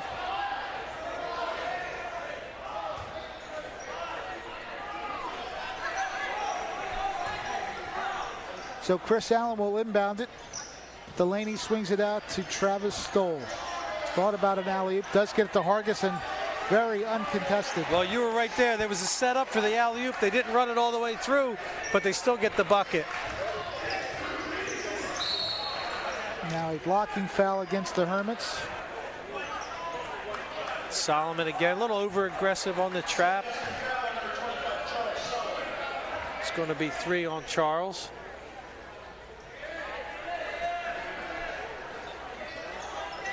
The Red Hawks will inbound the ball. Passes it to the right corner, and they'll dribble it out from there. Ayan McKinley hands off to Jameer Williams. 4:20 left in the third quarter. Gets around one man, goes to the hoop. It's knocked away by Solomon. Recovered by McKinley, and that's blocked by Delaney, but there's a foul.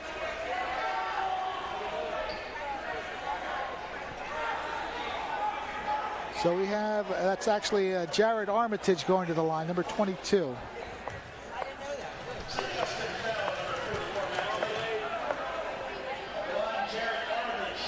Two fouls on Matt Delaney.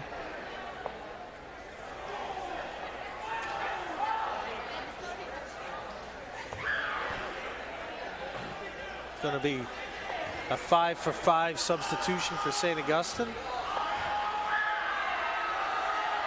Another group ready to come in. Vanderslice, Amici, Leo. Plays Vespi, another one of those freshmen, his first action. And Jordan Kendrick as well.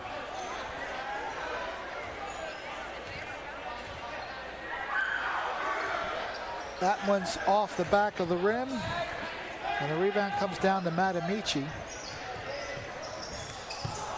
Ball is off of the Red Hawks, out of bounds. Vanderslice was looking to make that pass almost before he was catching the ball. Fortunately, off of the Red Hawks. St. Augustine going to inbound. Saving it along the left side. They swing it around. Kendrick. Back out to Vanderslice. Halfway through this third quarter. 51-23. Hermits lead. Shot is up. Before the shot, looked like they called a foul. Yeah, that's going to be Blaze Vespi. He's going to go to the line. Another, as I said, another one of those freshmen playing on the really talented JV team here at St. Augustine. Good size. He's going to get a chance to shoot 2, and he makes the first one.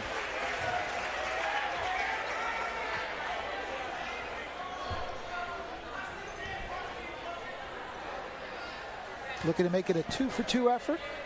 The rotation is there, and so is the basket. The lead is now 30, 23. James Wall brings it to the front court. Wall looking for space. Good pass to the post. The shot is blocked. That was Nick Leo on the block, and now a fast break opportunity. Amici just threw it out, and Wall takes it. Like he got all the way in, did Amici, and found himself among the trees, tried to kick it out. Wall to Armitage. He tees it up. No good. Vanderslice with the board. Nice pass to the post. Shot is short. And Armitage gets it for the Redhawks. 3:05 left in the quarter. Three-pointer, if it goes, it's short. Strong rebound. Putback is a little long. And a foul underneath as Ion McKinley wound up with the last possession.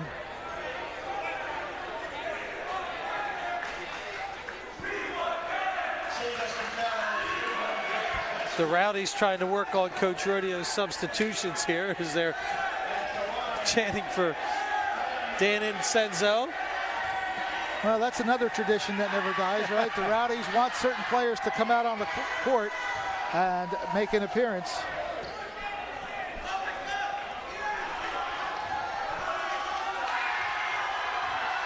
McKinley looking to make it a 2-for-2 effort. He finds nothing but net on that one. 53-25 the score. Matt Amici hands off to Vanderslice. Good defense, and the Redhawks come away with it as Armitage sets the offense in motion, tipped out of bounds by St. Augustine.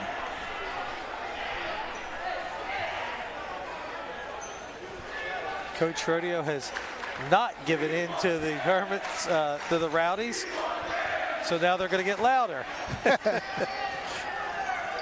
Ball is being dribbled by number 3, that's Jameer Williams. Hands off to Ion McKinley. James Wall dribbling, looking for some space. Momentarily blocked off by Kendrick, and now another block in, and that is on Amici, I believe. Yep, foul on Nick Amici. Oh, sorry, Matt Amici.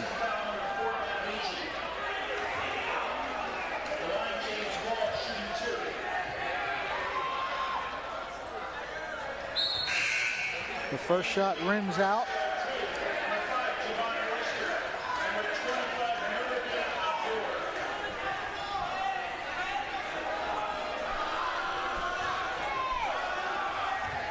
You never know what's going to push Coach's button to make that substitution. I saw him walking down the end of the bench, talking about some other players. There's Vanderslice, gets away on a break and scores. There he comes.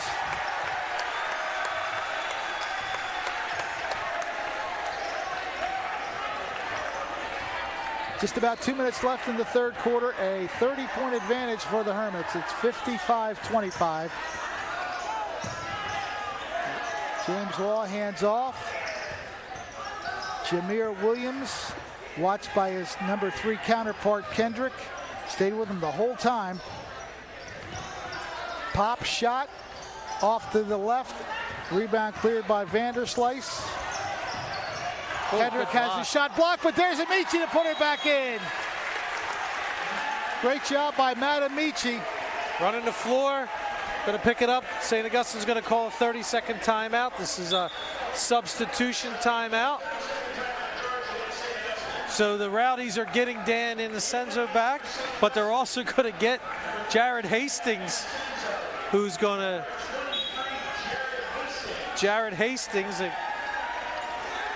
is going to check in, one of the senior managers. He's going to check in. Jared's been a 4-year manager with St. Augustine. He's actually going to go on. Actually, he's going to go in college. He's going to go work at Rowan University. He's going to probably work with the basketball program there as well. So not only the players move on to other things, the managers can go on to college and keep going to their trade as well. Ball is saved by Wall, and the Red Hawks reset the offense. James Wall looking to drive, pulls it back out. I have no idea if Jared has any previous basketball experience, but he's getting it right now. Some varsity time. Cole Vanderslice had himself quite a game. He reaches in and creates the jump ball, and the possession arrow does favor the Hermits. Yeah, I got a feeling these guys are going to get a shot, find a shot for Jared. Vanderslice. Back outside. There's the alley-oop, but it's rejected. I don't know about throwing alley-oops to him.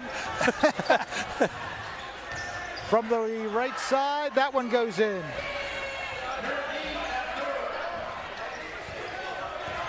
(57-27), final 38 seconds.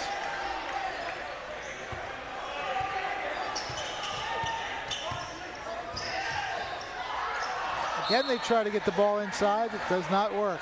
It's going to goes off his hands. I'm sure Jared's nervous out there getting a chance.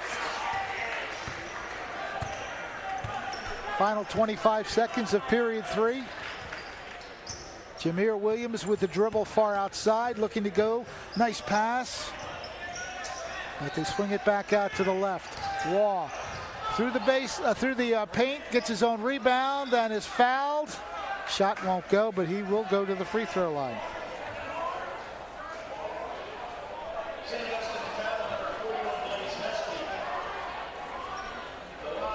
Vespe's second foul. 2 shots coming up for James Wall. Missing the first one.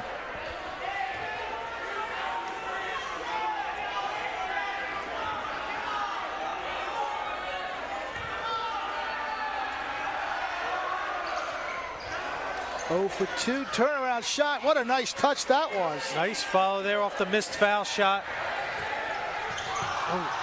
Down court at the buzzer. So we have reached the end of the third quarter.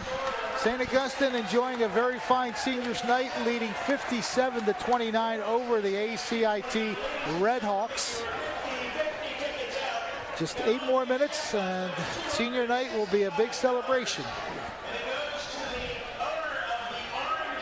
Okay, we have a 50-50 being drawn here. Tonight's game brought to you by Toyota of Vineland. They're on Facebook Live, SNJ Today, and SNJ Today YouTube. A lot of stuff going on tonight. 50-50s, half-court shots. Yeah, we saw the celebration at half-court as well when that shot was made. And in the middle of it, a basketball game is going on. It's like the old joke that somebody, a man went to attend a boxing match and a hockey game broke out. One of the oldest jokes that I've never forgotten. So it's 57-29. Fred Melendez and Dave Catalana with you, and St. Augustine looking to wrap up this one and take home their 18th victory of the season. Tommy Peterson is going to check in, another senior, number 22.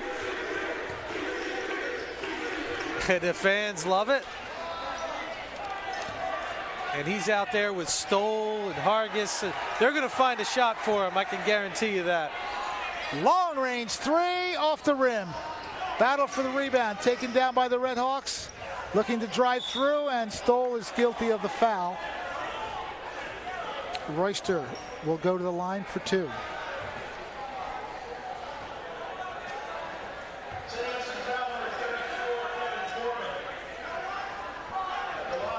They call that on Foreman. Okay.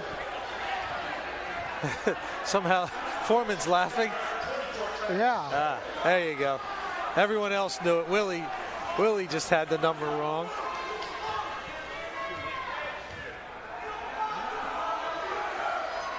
1-for-2 trip.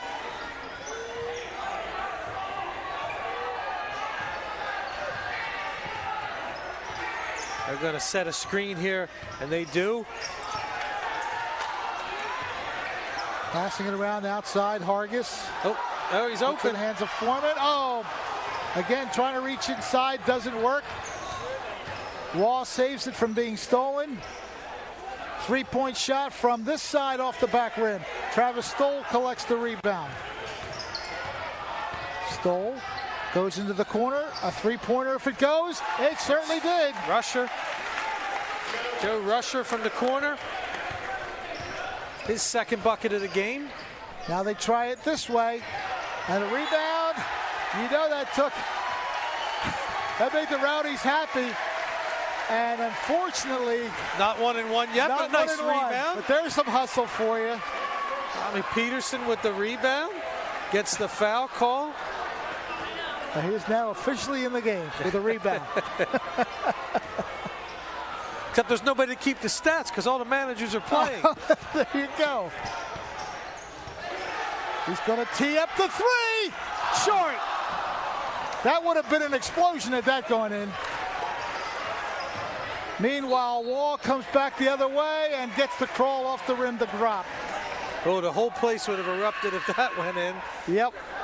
Nice form, too. He had a good-looking shot. It was right on line. They call an offensive charge on Wall, so he will not be going to the line.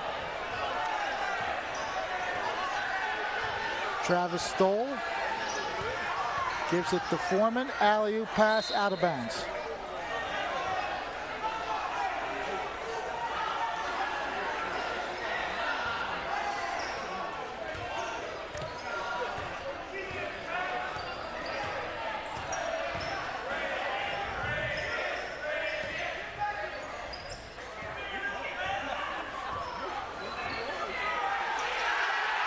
Turnaround jumper off the rim, no good. Travis Stoll gets the rebound. We'll get a whole slew of changes once this possession is done. Good pass! There it is! And there it is. Tommy Peterson gets the feed and the bucket. And he is in the books. And now a steal. Travis Stoll going up and missing the dunk. Peterson with a long-range rebound. He's going to tee up a long-range three off the rim. In a 32-point game, you cannot get this kind of electricity, can you? And he's going to get a curtain call, Tommy Peterson. That's nice. Nice to see the fans excited for him. Hits it, almost hit the three. Boy, he was this close to coming away with 2 3-pointers and an 8-point effort in about 2 minutes. Well, I heard you task Glenn about being a parent and watching his son. I watched my son as the manager do that, and that's nerve-wracking. By the way, Anthony Biaggi now in the game, number 54, while Solomon dribbles for the Hermits. 5:35 and counting left in this one. Something tells me they're going to try to find the ball to Anthony. He sets a nice screen, gets a return feed. Oh! Boy, that was a nice design. He got the ball back after setting a perfect screen. He did. For Kendrick. Nice pick and roll. Biaggi's going to go to the line. Place is going to get nice and quiet for him. Very purposeful dribble and a swish. Nice little form there. I think he's rocking the LeBrons there too. Broke those out for the game. Missing the second one. But I'm putting the pen down. This is too much electricity for a scorekeeper right now. We'll just watch. Nice to see that senior Biaggi get in. Another kid that they tell me he's going on to college, going either to Mount St. Mary's or Monmouth. He's also interested in continuing with sports management, communications. So you see a kid that comes along, you know, that gets involved in the program, not as a player, and maybe that's his future in college as well. First shot is made by Jameer Williams. looking to make it 2 for 2. And he does. 63-32 the score, 5:12 left. In the right quarter, they swing it out to Kendrick all the way around the perimeter. Solomon again gets the screen from Biaggi. The ball goes out of bounds, unfortunately. Solomon loses it out of bounds. 5 minutes exactly now left. There's the fat head for Biaggi right underneath their basket. Shot off the rim, rebounded, knocked around. Kendrick pulls it down. Kendrick feeds, and the layup is in and good by Nick Leo. Good look ahead from Kendrick to Leo.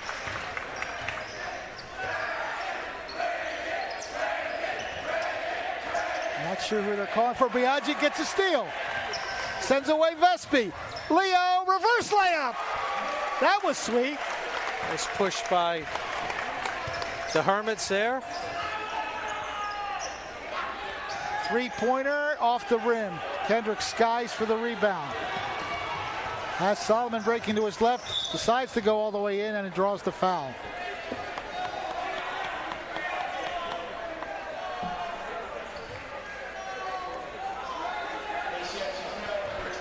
Just about halfway through. We are halfway through, as we have a running clock with a 35-point game. Remember, Will Moore is telling us that once you hit a 35-point lead, they leave the clock running. Meanwhile, we're going to get a whole slew of changes for St. Augustine.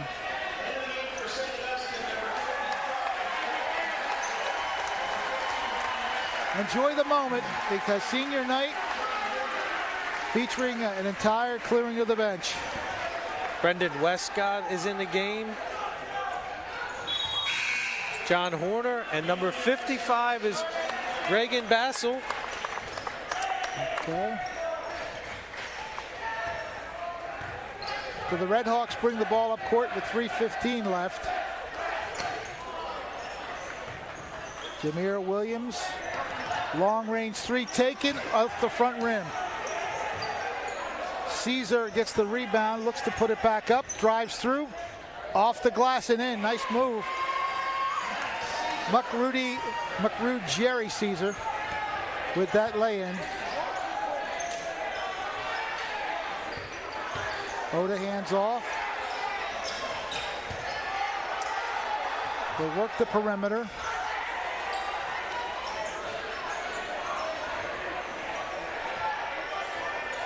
Bassel has the ball almost stripped, and with that, we're going to get 2 more free throws. Yeah, I think it was a generous foul call. Reagan Bassel, and if he makes either one, well, he's got a 1-on-1. He's got to make the first one. You'll hear another eruption. Not happening. Goes off of the Red Hawks, so it's still St. Augustine basketball. Shot skims off the rim. Red Hawks come back the other way, under 2 minutes left. From the left flank, a little long. Now that's Oda's number, so I guess that's Nakem Oda. All the way across. Another shot, a little long and wide right. And now steal, going all the way up and laying it up and in is Matt Amici. 71-34, 1:25 left. Williams hands it off, the shot for 3, off the rim. Hermits rebound and come back the other way. Turnaround jumper, short. Was right on line too. He's got to get another, how he dishes. From 3-point range, a little long. Williams clears the rebound up ahead, missed on the layup. Save, but it comes right to ACIT. The lay-in is short. Another rebound, and we get a pushing foul. So Jermaine Charles is fouled. 47 seconds left.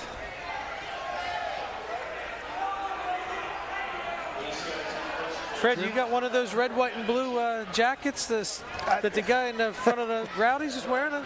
You might have to wear that one of these days, you know? I don't know. I don't want anybody to take a picture of me in that kind of get-up. Well, so it's that front row of the Rowdies seems to be the leaders of the group all the time. Different costumes, different themes. Although nothing I could imagine is going to top what Jason Kelsey wore to the parade. No. Nothing ever will top that. That is a first. Put up the shot, off the glass, no good. Another roar of the crowd in disappointment. Pass to the front court, layup is good. 30 seconds to go. They're going to try it again. Off the rim. They're certainly giving him chances, though, and that's good. Everyone trying to make it happen for the senior on senior night. Complete breakaway, and Williams will score that one. So they have one more in them. Doesn't control it, and it's taken by the Red Hawks, and that's going to pretty much do it. Half-court shot, no good. Final 2 seconds will tick off the clock. And a very successful seniors night here at St. Augustine High School. The Hermits will come away with a 71-39 victory. The Red Hawks made it interesting for the first quarter, but then a 14-point run to start the second quarter gave the Hermits the double-digit advantage, and they never looked back from there. They led 40-21 at half and cruised to a victory here tonight, 71-39. So what do you think of Seniors Night 2018, sir? A little different feel to the senior night tonight, but that same brotherhood, that same spirit, that same. You see the guys at the end of the game, even the younger players trying to get the ball to the seniors at the end, which is always cool. And this is really a great scene as well, as all these really 8th graders right now. They're coming out. But they get younger and younger every year, don't they? They sure do. They sure do. But they were every bit deserving of being called a rowdy tonight, especially towards the end with every shot that was taken by one of the bench players. Peterson, of course, and Bassel had several chances. Unfortunately, it was Biaggi that got the biggest word. Tommy Peterson also with a basket. He got a big roar of ovation. So the Hermits getting the job done. Now we turn our attention to the postseason. We will be back with you here on Friday night. The opponent yet to be determined. My guess right now is it's going to be, again, it could be Pleasantville. It could be Holy Spirit. It could be Ocean City. You know, it could be Millville again. I don't think it will be, but it could be. So St. Augustine's going to find out tomorrow who it's going to be. Hopefully they're ready for that.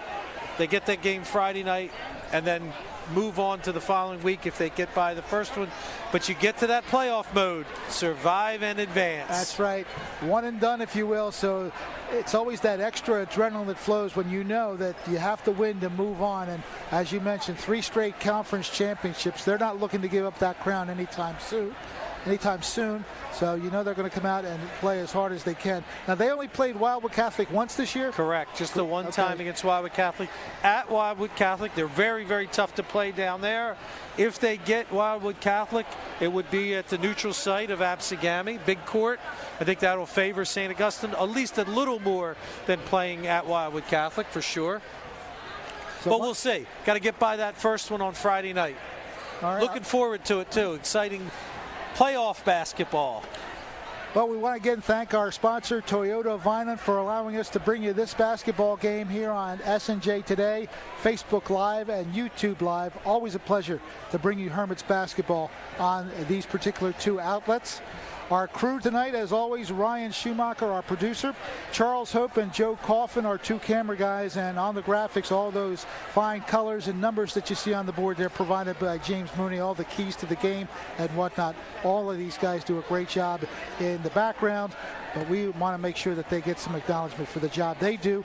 Dave Catalan and yours truly, Fred Melendez. We will be back here 6 o'clock Friday night for the start of the postseason, the first round of the Cape Atlantic League tournament. We'll see who the opponent is, and we'll see if they can move on after one game in the tournament, looking to defend for the third time, and looking for their fourth straight conference title.